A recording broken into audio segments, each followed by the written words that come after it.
QuickBooks Online 2021 Reoccurring Transactions Check or Expense Forms Part 2.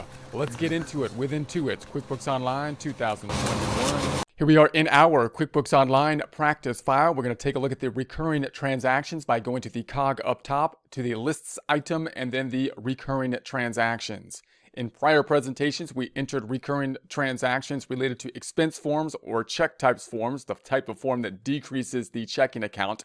We have a lot more recurring transactions than you might have if you're following along with this, because we've also added some other recurring transactions in following presentations. Hope that doesn't throw anyone off, but we want to put that information in, and then now we're going in there and taking a look at what happens after the recurring time period had passed, to see what had happened for the types of transactions we have entered. At this point, we're looking into those items that are going to have an impact on the checking account, including expense type forms, which would be similar to the check type form. Therefore, in prior presentation, we hit the plus button, we went to the vendor section, and we added some checks and made them into the recurring transaction checks. And now we're focusing in on those items here. So there they are down below. Note, when you're in this section, you can sort your items by the type that we have here. So if we want to have the expense type forms up top, we can do that. We could sort by the other items up top as well. We can also filter them. So we're focusing in on the expenses. So I'm going to hit the filter up top.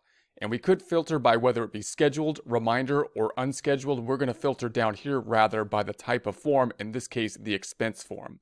Filtering by the expense form and apply. So here we have it. We have our expense type forms. We have one set up as a reminder, and then these three set up as a scheduled type of form. So let's see what has happened now that the time has now passed, because we set these up to be 1 day and to give us either a reminder or just basically schedule the transaction. Now that time has passed, let's go in and see the impact on the financial statements. To do that, I'm going to go up top and right click on the tab up top, duplicate this tab. We're going to do it again, right click on the tab up top and duplicate it, opening up then our financial statements, that being the balance sheet, the income statement. We'll start out with the income statement, go into the reports down on the left-hand side. We want to open up the profit and loss report. So we'll open up then the profit and loss report. So that looks good. I'm going to then go back up top, and I'm going to go to the next tab over. We're going to go to the reports down below once again, this time opening up the BS balance sheet report. And we'll keep the date range up top. I'll just close up the hamburger. Now, if I go to the first tab, I'm going to close the hamburger here as well. Hold down Control, scroll up just a bit. The difference between the reminder and the schedules, remember, is that the reminder is going to give us a reminder and not actually post the transactions, but tell us that we have a transaction that we should be posting or that we set up as a recurrent transaction. And the scheduled ones won't remind us, they will simply just post them. These being expense type of transactions, they're going to have an impact on the checking account. Then we can then verify these transactions, one with the reminder, of course, by just seeing the reminder and then recording it. And then the verified transaction here could be verified with the bank account as we do the bank reconciliation or bank feeds. So this one up top, which is the landlord one, reminder, I could go to the reminder list up top. And again, we have a lot more information here than you may have due to the fact that we added some more items later, but we're focusing in on the expense type form. That's going to be this type form right here, and it's giving us basically that reminder. This one hasn't been scheduled yet, and we also could filter this one by the type of transaction, and let's say we filter this by an expense type form here as well. So now these items are giving us the reminders. We haven't yet recorded them. They're acting as a reminder. Now, if we wanted to add this item, then we could go straight here and just say that we want to add it. I can hit the checkbox here and say that we want to then add it. I can hit the drop down and say create on this side, or I can say drop down here and create here. So we can do a batch create and add, or I can check it off and add that. So if I add this, it's going to add it. It's going to add this transaction. So I'm going to say create it, and that's going to be an expense type of form. It's going to be recording the rent and a decrease to the checking account. So I'm going to say create, and let's go to the balance sheet and refresh it and see what happens there. So if I'm holding Control, scrolling up a bit, let's get it to that 125%. If I go into the checking account, then we have this expense form. There's the expense form on 221, and then I'm going to go back, and if I go to the income statement, Closing this back out, income statement, we're going to see then we have the rent expense type of form. So here's the rent and the lease. I believe it's going to be in here for the rent item.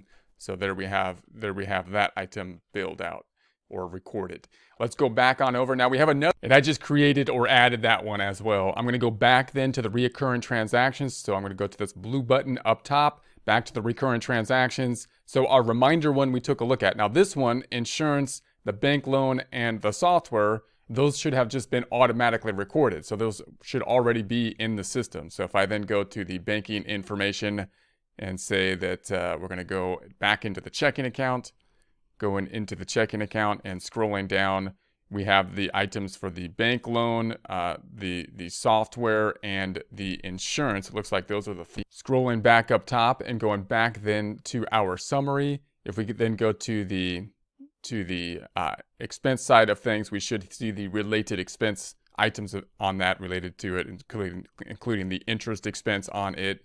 And we had the bank loan, the software, and the insurance. So the insurance and then the software should be recorded. Those are going to be recorded automatically. Now, if I go back to the first tab, you might see that or check that. How would we verify that then? You're going to verify that with the bank account in some way, shape, or form. So if you have bank feeds, those have cleared the bank, but they won't be checked off as having, they have been taken out of the checking account, but they have not yet been cleared by the bank, which we could use to clear either with a normal bank reconciliation process or with use of bank fees to help us with the reconciliation. So to consider that, I'm going to hold Control, scroll back down a little bit. We're going to go down to the Accounting tab, and let's just take a look at the Register checking account. Let's view the register for the checking account. And if we look at these transactions here, these ones that have been recorded, all of them at this point in time you don't see anything that says cleared over here. If we have the bank feeds and we match it up to the bank feeds, then that's one way that we could double check to the bank. So we entered it on our side with the use of the automatic transaction. Then we can match it to the bank with either a bank reconciliation or the bank feed, same kind of thing, to match it out. And that's how we basically could give a double verification about those types of transactions. Also note, as I go back up top, I'm going to go to the cog again and go to the recurring transactions. I think this one, this bank loan, usually that one had more than one item affected. So if I edit this one, if I wanted to go in and edit it, it has 3 accounts affected. So this one, normally I might want to set up as basically a reminder, because this is the one where these transactions might change at the bottom.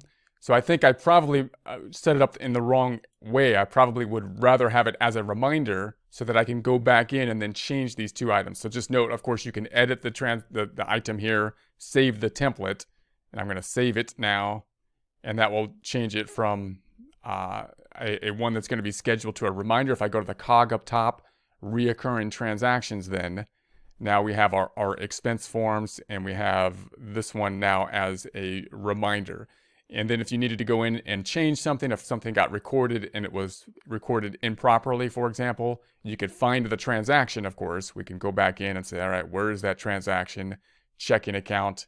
And then we could go back down and say that, okay, we have the bank loan, let's say this item. And then we could drill down on that item and either void it and record it again, or we can adjust the amounts on these 2. There could be a different allocation between the loan interest and the principal amount.